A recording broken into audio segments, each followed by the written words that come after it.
Welcome to the Forward Watch podcast on Yachting International Radio, where we navigate the ever-evolving world of yachting leadership.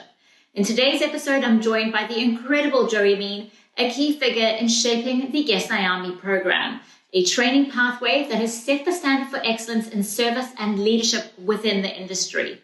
We'll be diving into the importance of guest training, why professional development is crucial for crew, and how structured learning elevates both service standards and career progression. Whether you're just starting in yachting or looking to refine your skills, this conversation is packed with valuable insights. Let's get started. Right, Joey, let's dive in. So you are so well known in the yachting industry and have been involved in so many projects. Can you explain a little bit about who you are and the birth of GUEST IAMI, linking that back to your current position? Yes, of course. Thank you, Karine. I think I've always been a real supporter of Yacht Crew. I think that was very clear, and I think I've been 35 years now in the industry, so that's probably quite obvious. I'm quite passionate about the journey I've been on and the career that I've taken. I think it was really around 2004 that I really started to connect better with the crew. Up until that point, I've been running training centres, one in the UK and one in France. So I had a connection there from the education side, and I started Ask Joey in 2004, and that was helping deck and engineer crew navigate their way through the MCA's new qualifications, which were launched in 2002. And I spent a lot of time with individuals, many who are now captains and chief engineers, some who are retiring, but anyway, I was very proud of those years of just being able to give that advice and mentoring to so many people, because there wasn't really anything in place at all in our industry at that point. So that was my first, if you like, birth into looking at career developments and how I could assist and progress people with their journeys. I was part of the yacht qualifying panel with MCA, so I was very used to education and qualification development, because that was something I was part of leading up to that point with the deck and engineers. And I think it was around 2008 that I really recognised that we were really missing a trick with the interior training and the interior crew. I've always looked at the cohort on board of the departments. I've said it before, it's three legs of a three-legged stool. Each leg represents the departments, and without one, the other, all the show falls apart. It's not going to work. And I think if you really want, good operations on board and owner experience, which is what this is all about, the owner experience, we need to look after each department equally, and each department has its own vital contribution to the operations, and is just as vital to the industry as each other. So Absolutely. That's how I look at it. Yeah. It's interesting because I spoke to a captain yesterday, and he disclosed that the training budget for the crew is $3,000 per crew member, but he said most of it goes to deck. And this really is a culture that is unfortunately still there, and I'm actually quite shocked that it's still there. And we're almost, we launched GUEST in 2013, which was a career path for interior crew, and I'll come back to that. But to respond to your question, to your observation, and as captain's observation, it is such a shame that we're not seeing budgets equally distributed across the crews on board, because everybody on board has a vital role to play. Agree, but I think it's because they don't see the importance of the qualifications for the interior team, hence the tickets to be able to achieve certain things, because there's a protocol to the safety that they have to complete these tickets in order to perform certain roles, that the money is allocated to them. So how can you highlight the importance of interior training, and if the interior team are trained, what is the impact and the knock-on effect of that? I think that's a very good question, Karine, and I think that comes back to what we've developed. And we developed it with, there's about 48 people on the group, and it took 5 years to build the program and put it together. It's a progression path from introduction, advanced management. I mean, we've steered into other areas now outside of the interior department with GUEST, but for the interior, we were very focused on not just the technical skills, very focused on the meta skills, the soft skills, which I think is 90% of what we see from the interior department. I mean, the technical is the performance, but also embedded right through that is health and safety. I mean, there are issues on board for interior crew as well who need to understand their own welfare and well-being, and to protect themselves, whether it's working with chemicals, machinery, in closed spaces. There is actually quite a lot that goes on from the interior's point of view that needs attention when it comes to education. I think the value of the training is it speaks for itself in as much as you need to learn how to do the job you're being employed to do. And I think if you've got a salary basis, whatever it is, there's expectations from your employer. And those expectations are you can do the job to the standard that they're requiring. And particularly the individuals you're working with, and based on the fact that the interior crew are pretty much the front line to the owners and the guests on board, it almost feels like a nonsense that particular position hasn't been looked at as actually probably pretty fundamental to everything that we're all doing, whether you're a charter broker or a recruitment company or a yacht manager. The bottom line is the owner and guests, and if you're putting all your faith into the interior department who you haven't trained or haven't put any value on their training, really what you're doing is just putting an enormous amount of pressure on that department to be able to perform without you actually giving them any support at all, and yet expecting the industry to have this wonderful image and high level and performance, and the owners are going to be happy and everybody's going to have this great trip. It just doesn't. Even now I'm sitting here thinking it just doesn't make any sense why that logic hasn't been applied to the training budgets on board. So tell me, while the coffee's brewing, given your knowledge with all the career courses, training courses for the interior team, what would be a fair budget for, annual training budget for interior per crew member? I don't think it used to be even that much. I think, you can cherry pick the courses. The way we developed GUEST was very much short courses, so we aligned it with the way that the deck and tech courses are run through MCA and other flags. We did that on purpose because we appreciate crew haven't got lots of time off, and when they do, they don't want to be spending weeks on end in the classroom necessarily. Again, because our industry doesn't provide training time off, it's always done through the crew's own often budget and or supported by the boat's budget, but also their own time is typically how this works. So we did bite size. The progression route is quite simple, I think, from the introduction level, which is very much based on entry-level crew who've never worked in the industry before. So it's a 5-day course if you want to do the whole package, and it includes everything from life on board, what to expect coming into the industry, who's who in the industry, acronyms because we have so many, CVs, health and safety, your own welfare, communication skills, etiquette. It includes all the technical skills in the interior department, right through from service to housekeeping. So it's a very comprehensive course, but it is at an introduction level, and it's done on purpose because we don't want crew A to spend too much money before they started in the industry on their education until they know they really want it, but we give them the fundamentals of what they need. So when they turn up, first day on the job, standing there ready to go, they have a really good idea about what to expect, what their life on board is going to look like, what the expectations of the employer are, what the expectations of owners and guests would look like, and what their role, where they fit into the hierarchy on board, with the hope that then there's some mentoring to bring them up to a more advanced level to then start doing the advanced training. And again, that's very cherry picked. They can do, they can focus on housekeeping, they can focus on the service side, they can do the whole thing. There's specialist training in there as well. So if your boat has, for example, into the cigar side of things, there's a cigar course. If it's very heavily wanting you to do more on the mixology bartending or wine, floristry, there's all of this included, as well as the extra courses. But the core courses, the core training is very much about the operational side, and that's how to manage the teams, how to manage that environment, how to manage the administrations in that department, from checklists, inventories, maintenance plans.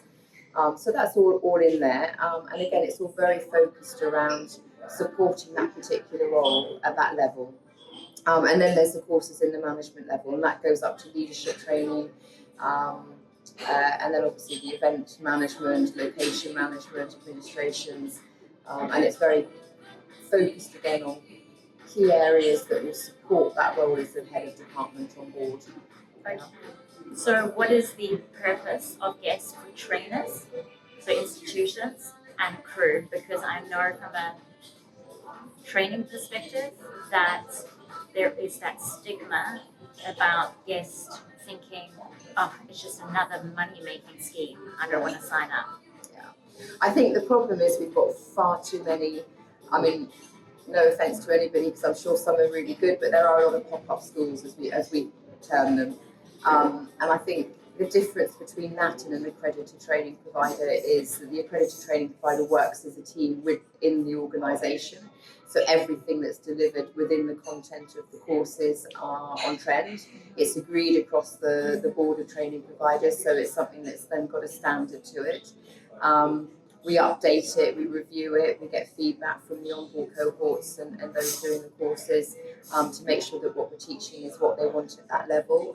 It's not extended to the point where we're ripping people off to do more than they need to do, or you have to do these courses to get this job. It's nothing to do with that. It's actually all about supporting their role.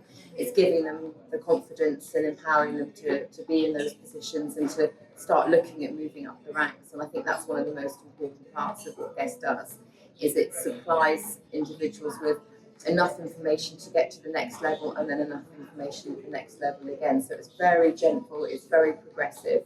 There's a huge amount of support for those who come through the training providers. Again, we work very much as a team. We have 35 training providers across the globe, and everybody's delivering something slightly different. So there's a lot of choice for people, and everybody works well with each other. But also, the ethos is very much about a universal support for crew, and I think that's supported throughout their career journey. And they have a lot of professional advice coming from those that have the experience and knowledge to be able to impart it. And I think that separates us from the training courses that are popping up left, right and centre with people delivering all sorts that's not checked or has a standard. We have no idea where people come from. We had somebody not long ago applying to become a trainer, and they've had 2 months in the industry. Well, of course they're not going to cut the mustard. Yeah. So, if you don't know, if you're going through your Instagram or your Facebook or your online thing, who you're actually speaking to. And I think the confidence from the industry's point of view, from the crew's investment point of view, whether that's time or money or just to gather resources, go to a professional, go to people who are actually accredited, and have that back end support as well with what they're doing. Perfect. Yeah. You mentioned meta skills. Yes.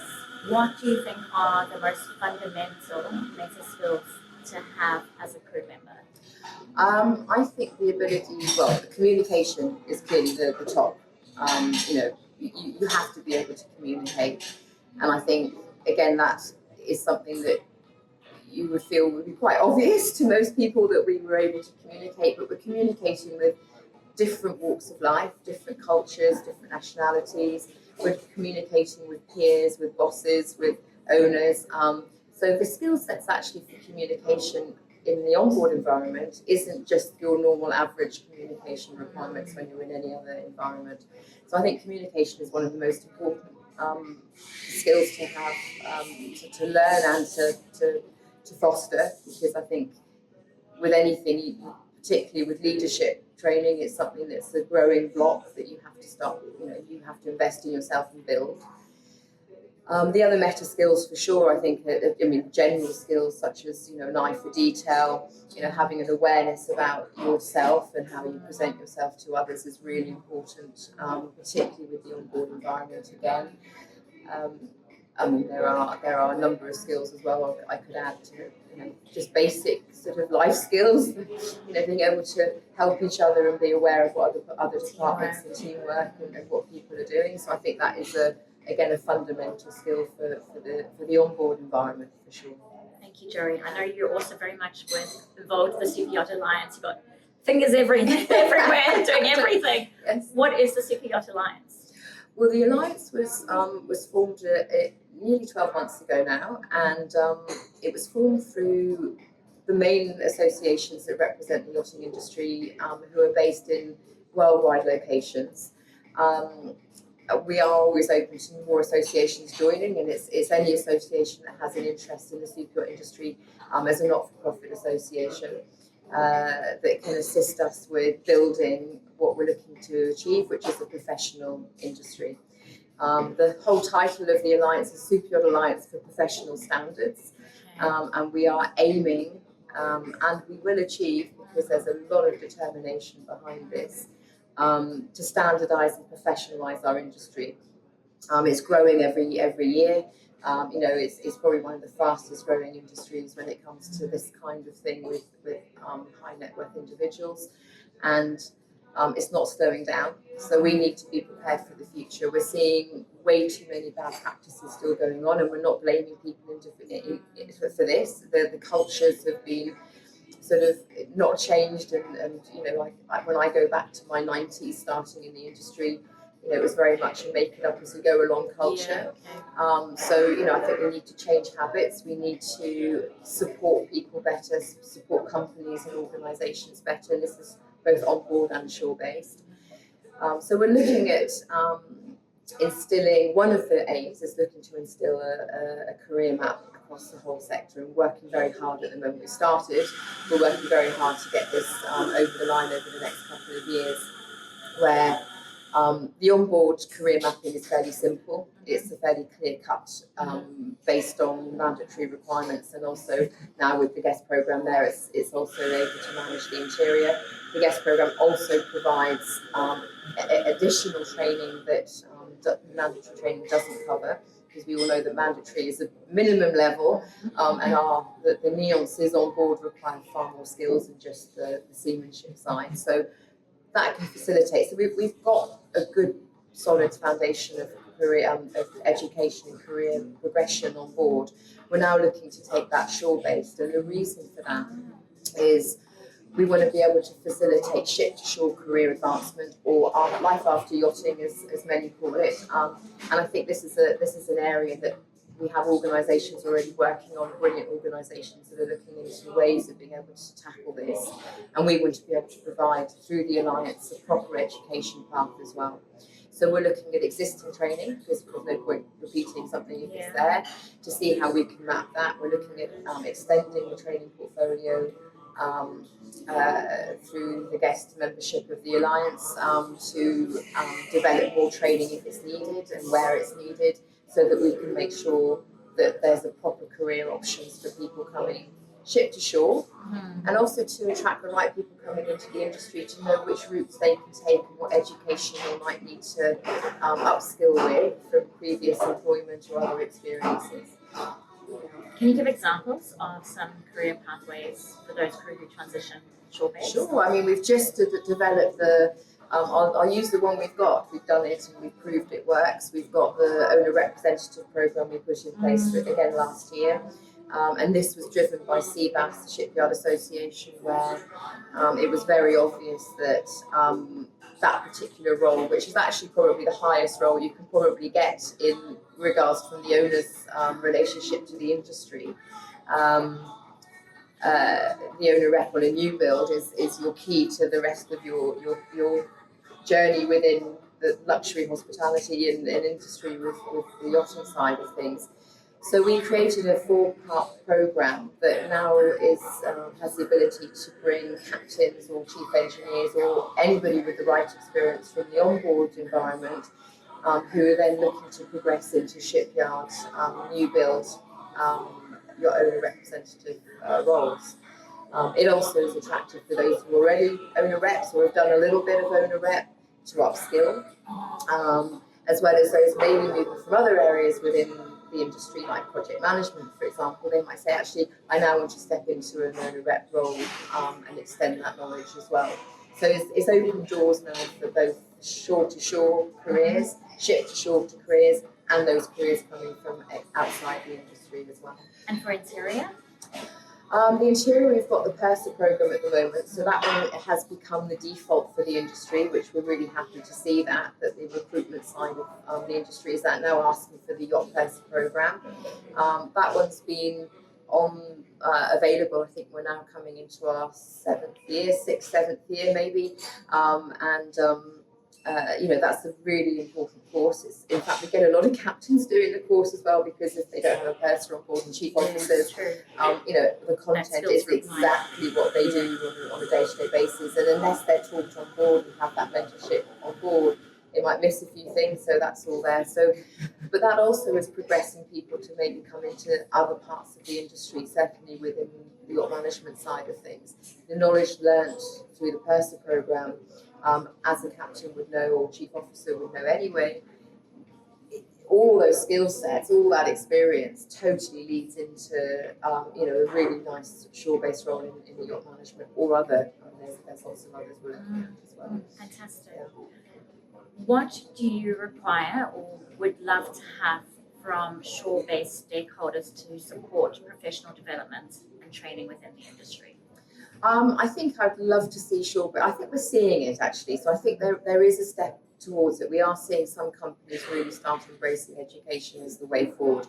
And I think anyone that's looking to, who has set their goals for the future of what they want their career to start looking like, it's always about building blocks. And the building blocks don't just end with experience. You have to build the blocks with training. Leadership being probably the most prominent one, because if you can start some leadership training early on, so the first minute that you are actually charged with looking after individuals or teams, you're able then to manage that environment and then start building on it. And I think if we can instill that through the shore-based roles as well, and ask the shore-based companies to start investing in their personnel in their own companies on leadership skills, I think that's really vital to the future of the industry, to make sure we've got the right leaders in place, and that it's a seamless journey. It should be a seamless journey. I think from the shore-based roles, looking at the onboard roles, I would really like them to start supporting better the roles of the interior, as we spoke about earlier. I think there really needs to be more value put on to those individuals that have those jobs. You're progressing quite quickly through the interior department because it's a shorter career for many, not all, but for many.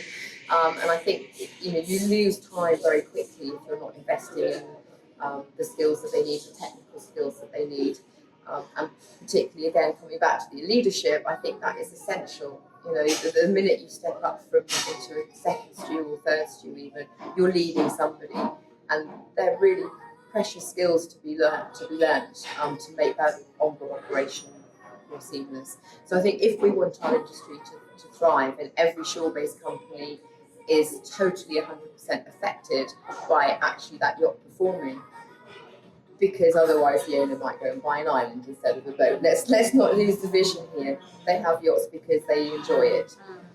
Everybody's linked to that moment, and I think there needs to be a focus on that particular element of the industry more. Absolutely. Very informative interview. Thank you, Joey. Do you have any parting words?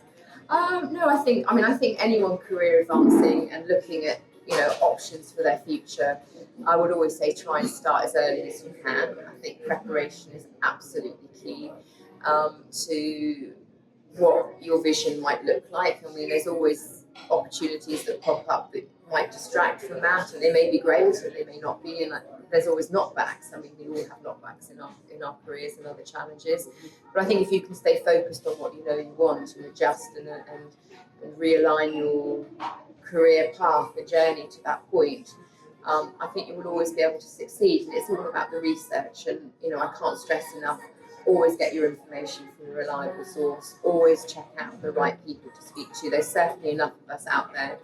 You included, Karine, there's so many people that work within the accreditation bodies, with the training providers that have got that accreditation there, that have got the knowledge and support behind them to assist individuals. I think always look for the right places to get the information that you need to advance your career. That would be my final say on this. Yeah. Thank you so much. Yeah, thank you, Karine.